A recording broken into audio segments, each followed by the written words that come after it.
ನಮಸ್ಕಾರ ಸ್ನೇಹಿತರೆ. ಇಂದಿನ ನಮ್ಮ ಜೀವನದಲ್ಲಿ ಎಷ್ಟೋ ಆಧುನಿಕತೆ ಬಂದರೂ ಕೂಡ ಕೆಲವು ಹಳೆಯ ಸಂಪ್ರದಾಯ ಮತ್ತು ನಂಬಿಕೆಗಳನ್ನ ಇಂದಿಗೂ ಕೂಡ ನಾವು ಪ್ರಸ್ತುತವಾಗಿ ಅದರಲ್ಲಿ ಮುಖ್ಯವಾದದ್ದು ಫಾಲೋ ಮಾಡ್ತಾ ಇರ್ತೀವಿ. ಆ ಮುಖ್ಯವಾದಂತಹ ಒಂದು ವಿಷಯಗಳಲ್ಲಿ ಹಲ್ಲಿ ಶಾಸ್ತ್ರ ಅಥವಾ ಗೌಳಿ ಶಾಸ್ತ್ರ.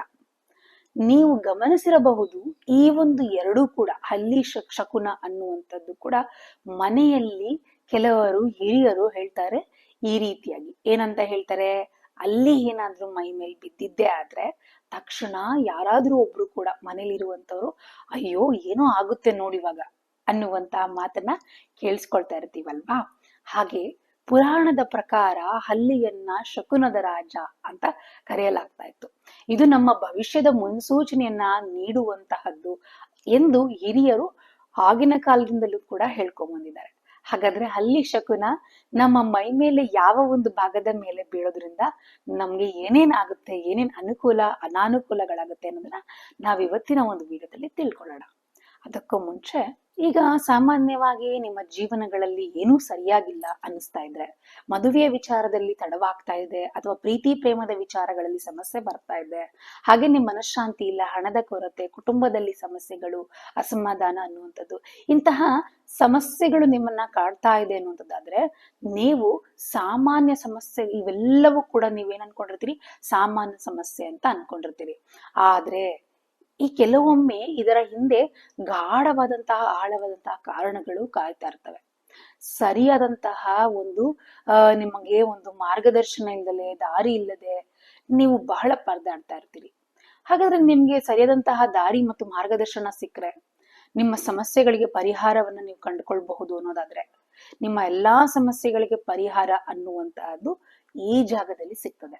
ಹೌದು, ಏನಪ್ಪಾ ಅನ್ನೋದಾದ್ರೆ, ಗುರೂಜಿಯವರನ್ನ ನೀವು ನೇರವಾಗಿ ಭೇಟಿಯನ್ನ ಮಾಡಿ ಅಥವಾ ಒಮ್ಮೆ ಆದ್ರೂ ನೀವು ಅವರ ಬಳಿ ಮಾತನಾಡಿ, ಆ ರೀತಿಯಾಗಿ ನೀವು ಮಾಡದ್ದೇ ಆದ್ರೆ ಕೆಳಗೆ ಕಾಣ್ತಾ ಇರುವಂತ ನಂಬರ್ಗೆ ನೀವು ಸಂಪರ್ಕಿಸಿದ್ದೆ ಆದ್ರೆ ಒಮ್ಮೆ ಮಾತನಾಡಿ ನೋಡಿ, ನಿಮ್ಗೆ ಬೇಕಾಗಿರುವಂತ ಉತ್ತರ, ನೆಮ್ಮದಿಯ ಉತ್ತರ ಅವರ ಬಳಿ ನಿಮ್ಗೆ ಸಿಗ್ತಾ ಹೋಗ್ತದೆ.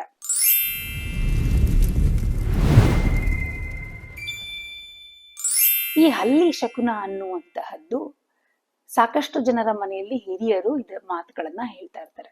ಅಲ್ಲಿ ಈ ಜಾಗದಲ್ಲಿ ಬೀಳ್ಬಾರ್ದು, ಆ ಜಾಗದಲ್ಲಿ ಬೀಳ್ಬಾರ್ದು, ಈ ರೀತಿಯಾಗಿ ಬಿದ್ರೆ ಒಳ್ಳೇದು ಕೆಟ್ಟದ್ದು ಅಂತ. ಇಲ್ಲಿ ನಾವು ಫಸ್ಟ್ ನಮ್ಮ ದೇಹದ ಮೇಲ್ಭಾಗದಿಂದ ಕೆಳಭಾಗದವರೆಗೂ ಹೋಗೋಣ. ತಲೆಯ ಮೇಲೇನಾದ್ರೂ ಬಿದ್ದೆ, ಮೊದಲು ತಲೆಯ ಭಾಗದಿಂದ ಶುರು ಮಾಡೋಣ. ಹಲ್ಲಿ ಅನ್ನೋದು ನಮ್ಮ ತಲೆಯ ಮೇಲೇನಾದ್ರೂ ಬಿದ್ದೆ ಪುರುಷರಿಗೆ ಸುಖ ಸಂಕೇತಗಳು, ಸ್ತ್ರೀಯರಿಗೆ ಲಕ್ಷ್ಮಿ ಒಲಿಯುವಂತಹ ಮುನ್ಸೂಚನೆಗಳು ಅಂತ ಹೇಳ್ತಾರೆ. ಆದರೆ ಗಮನಿಸಿ, ಹಲ್ಲಿ ನಡುನೆತ್ತಿಯ ತಲೆಯ ಮೇಲೇನಾದ್ರೂ ಬಿದ್ದಿದ್ದೇ ಆದ್ರೆ ತುಂಬಾನೇ ಅಶುಭ, ಅದು ಮರಣದಷ್ಟು ಕಷ್ಟಗಳನ್ನ ತರಬಹುದಾದಂತಹದ್ದು. ಇನ್ನು ಮುಖದ ಮೇಲೇನಾದ್ರೂ ಬಿದ್ದಿದ್ದೇ ಆದ್ರೆ, ಹಣೆಯ ಮೇಲೆ ಹಲ್ಲಿ ಬೀಳುವಂತದ್ದಾದ್ರೆ ಪುರುಷರಿಗೆ ಧನ ಲಾಭ ಬರ್ತದೆ, ಆದ್ರೆ ಸ್ತ್ರೀಯರಿಗೆ ಇದು ಹಣದ ನಷ್ಟವನ್ನ ಸೂಚಿಸುತ್ತದೆ. ಹಾಗೇನೆ ಬಲಗಣ್ಣಿನ ಮೇಲೇನಾದ್ರೂ ಬಿದ್ರೆ ಪುರುಷರಿಗೆ ಒಳ್ಳೆಯದ್ದು, ಆದ್ರೆ ಹೆಣ್ಣು ಮಕ್ಕಳಿಗೆ ಕಣ್ಣೀರು ಹಾಕುವಂತಹ ಒಂದು ಪ್ರಸಂಗ ಬರಬಹುದಾಗ್ತದೆ. ಗಂಡು ಮಕ್ಕಳಿಗೆ ಒಳ್ಳೇದಾದ್ರೆ ಹೆಣ್ಣು ಮಕ್ಕಳಿಗೆ ಅದು ಕೆಟ್ಟದ್ದು ಅಂತ ಈ ಮೂಲಕವಾಗಿ ಸೂಚನೆಯನ್ನ ತೋರಿಸ್ತಾ ಇರುವಂತದ್ದು. ಇನ್ನು ಕಿವಿ ಮತ್ತು ಬಾಯಿ ಭಾಗಗಳ ಮೇಲೆ ನೋಡುವಂತದ್ದಾದ್ರೆ, ಬಲ ಕಿವಿಯ ಮೇಲೆ ಹಲ್ಲಿ ಏನಾದ್ರೂ ಬಿದ್ದಿದ್ದೇ ಆದ್ರೆ ಪುರುಷರಿಗೆ ಆರ್ಥಿಕವಾದಂತಹ ಲಾಭ ಅನ್ನುವಂಥದ್ದಾಗ್ತದೆ, ಸ್ತ್ರೀಯರಿಗೆ ಆಯಸ್ಸು ಅನ್ನುವಂತಹದ್ದು ಹೆಚ್ಚಾಗ್ತದೆ ನೋಡಿ, ಬಲಗಿವಿಯ ಮೇಲೇನಾದ್ರೂ ಬಿದ್ದಿದ್ದೇ ಆದ್ರೆ. ಇನ್ನು ಒಂದು ವೇಳೆ ಎಡಕಿವಿಯ ಮೇಲೇನಾದ್ರೂ ಬಿದ್ದಿದ್ದೇ ಆದ್ರೆ ಪುರುಷರಿಗೆ ದುಃಖ ಉಂಟಾಗುತ್ತದೆ, ಆದ್ರೆ ಸ್ತ್ರೀಯರಿಗೆ ಬಂಗಾರ ಅಥವಾ ಸುವರ್ಣ ಲಾಭವಾಗುವಂತಹ ಸಂಭವ ಇರುವಂತಹದ್ದು. ಮೊದಲೇ ಹೆಣ್ಣು ಮಕ್ಕಳಿಗೆ ಬಂಗಾರ, ಒಡವೆ ಅನ್ನೋದು ಬಹಳ ಇಷ್ಟ. ಈ ರೀತಿಯ ಗಲ್ಲಿ ಬೀಳ್ತಾ ಇದೆ ಅಂದ್ರೆ, ಬಂಗಾರದ ಒಡವೆ ಬರುತ್ತೆ ಅಂದ್ರೆ ಬೀಳ್ಲಿ ಬಿಡಿ ದಿನ ಅಂತ ಹೇಳ್ತಾರೆ ಅಲ್ವಾ. ಹಾಗೇನೆ ಮೂಗಿನ ಮೇಲೇನಾದ್ರೂ ಬಿದ್ದಿದ್ದೇ ಆದ್ರೆ ಇಬ್ಬರಿಗೂ, ಸ್ತ್ರೀ ಪುರುಷರಿಗಿಬ್ಬರಿಗೂ ಕೂಡ ಸೌಭಾಗ್ಯ ಅನ್ನುವಂಥದ್ದು ಪ್ರಾಪ್ತಿಯಾಗ್ತದೆ. ಆದ್ರೆ ತುಟಿಗಳ ಮೇಲೆ ಬಿದ್ದರೆ ಜಾಗರೂಕರಾಗಿರ್ಬೇಕಾಗತ್ತೆ. ಮೇಲ್ತುಟಿಯ ಮೇಲೇನಾದ್ರೂ ಪಲ್ಲಿ ಅನ್ನುವಂತಹದ್ದು ಬಿದ್ದಿದ್ರೆ ಮನೆಯಲ್ಲಿ ಕಲಹ ಅಥವಾ ಜಗಳಕ್ಕೆ ಇದು ಕಾರಣವಾಗುವಂತಹ ಮುನ್ಸೂಚನೆ ಆಗಿರ್ತದೆ. ಇನ್ನು ಬಲಭುಜದ ಮೇಲೆ ಬೀಳುವಂತದ್ದಾದ್ರೆ, ಬಲಭುಜದ ಮೇಲೇನಾದ್ರೂ ನಿಮ್ಗೆ ಅಲ್ಲಿ ಬಿದ್ದಿದ್ದೇ ಆದ್ರೆ ಪುರುಷರಿಗಾದ್ರೆ ಮುಂಬರುವಂತಹ ಕಾರ್ಯಗಳಲ್ಲಿ ಜಯ ಅನ್ನುವಂತಹದ್ದು ಅವರದೇ ಆಗಿರುತ್ತೆ. ಅದೇ ಎಡಭುಜದ ಮೇಲೆ ಬಿದ್ರೆ ಸ್ತ್ರೀಯರಿಗೆ ಹೊಸ ಆಭರಣಗಳು ಸಿಗುವಂತಹ ಸಾಧ್ಯತೆಗಳಿರುವಂತದ್ದು. ಇನ್ನು ಹಲ್ಲಿ ನಿಮ್ಮ ಅಂಗೈ ಮೇಲೇನಾದ್ರೂ ಬಿದ್ದಿದ್ದೇ ಆದ್ರೆ ಅದು ಅತ್ಯಂತ ಶುಭ ಅಂತಾನೆ ಹೇಳ್ಬಹುದು. ಇಬ್ಬರಿಗೂ ಕೂಡ ಜೀವನದಲ್ಲಿ ಸುಖ ಶಾಂತಿ ಅನ್ನುವಂಥದ್ದು ಸಿಗ್ತದೆ. ಇನ್ನು ಕೈ ಬೆರಳುಗಳ ಮೇಲೇನಾದ್ರೂ ಬಿದ್ದಿದ್ದೇ ಆದ್ರೆ ಅಲ್ಲಿ ಅನ್ನುವಂತಹದ್ದು ಬಹಳ ಒಂದು ಪುರುಷರಿಗಾದ್ರೆ ಇಷ್ಟಾರ್ಥಗಳು ಸಿದ್ಧಿ ಆಗ್ತವೆ, ಸುಖ ಶಾಂತಿಗಳು ಅನ್ನೋದು ಸಿಗ್ತದೆ. ಸ್ತ್ರೀಯರಿಗಾದ್ರೆ ಅಲಂಕಾರಿಕ ವಸ್ತುಗಳನ್ನ ಖರೀದಿ ಮಾಡುವಂತಹ ಒಂದು ಪ್ರಧಾನವಾಗಿ ಸಿಗುವಂತಹ ಸಾಧ್ಯತೆಗಳು.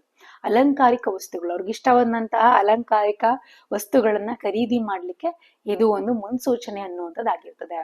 ಇನ್ನು ವಿಶೇಷವಾಗಿ ಅಲ್ಲಿ ಏನಾದ್ರೂ ನಿಮ್ಮ ಬೆನ್ ಭಾಗದ ಮೇಲೆ ಏನಾದ್ರೂ ಬಿದ್ದಿದ್ದೇ ಆದ್ರೆ, ಬೆನ್ ಭಾಗದ ಮೇಲೆ ಬಿದ್ದಿದ್ದೇ ಆದ್ರೆ ಪುರುಷರಿಗಾದ್ರೆ ಹೊಸ ಮಿತ್ರರ ಪರಿಚಯ ಆಗ್ತದೆ. ಸ್ತ್ರೀಯರಿಗಾದ್ರೆ ಪುತ್ರ ಲಾಭ ಅಥವಾ ಸಂತಾನ ಶುಭ ಸುದ್ದಿಯನ್ನ ಕೇಳುವಂತಹ ಮುನ್ಸೂಚನೆ ಅನ್ನುವಂಥದ್ದಾಗಿರುತ್ತೆ. ಇನ್ನು ಹೊಟ್ಟೆಯ ಮೇಲೆ ಪಲ್ಲಿ ಏನಾದ್ರೂ ಬಿದ್ದಿದ್ದೇ ಆದ್ರೆ ಪುರುಷರಿಗೆ ಹಣದ ನಷ್ಟ ಭಯವಿರುತ್ತದೆ.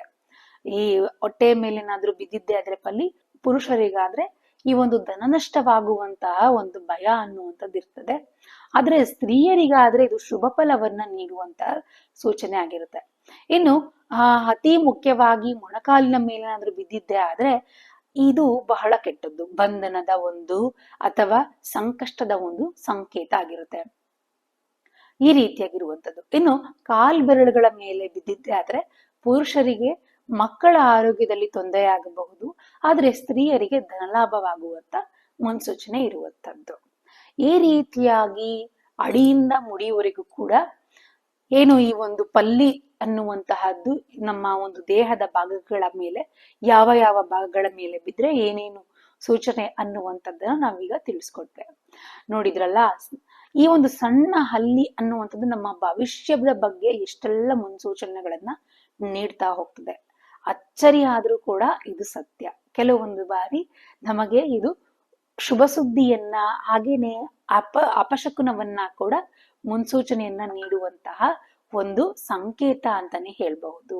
ಈ ಶಾಸ್ತ್ರವನ್ನ ನಂಬುವುದು ಬಿಡುವುದು ನಿಮ್ಮ ವೈಯಕ್ತಿಕವಾದಂತಹ ನಿರ್ಧಾರ, ಆದ್ರೆ ನಮ್ಮ ಸಂಪ್ರದಾಯ ಜ್ಞಾನ ನಮಗಿರಲಿ ಅಂತ ಹೇಳಿ ನಾನು ಈ ಮೂಲಕವಾಗಿ ನಿಮ್ಮೆಲ್ಲರಿಗೂ ಕೂಡ ತಿಳಿಸ್ಲಿಕ್ಕೆ ಇಷ್ಟಪಡ್ತೇನೆ.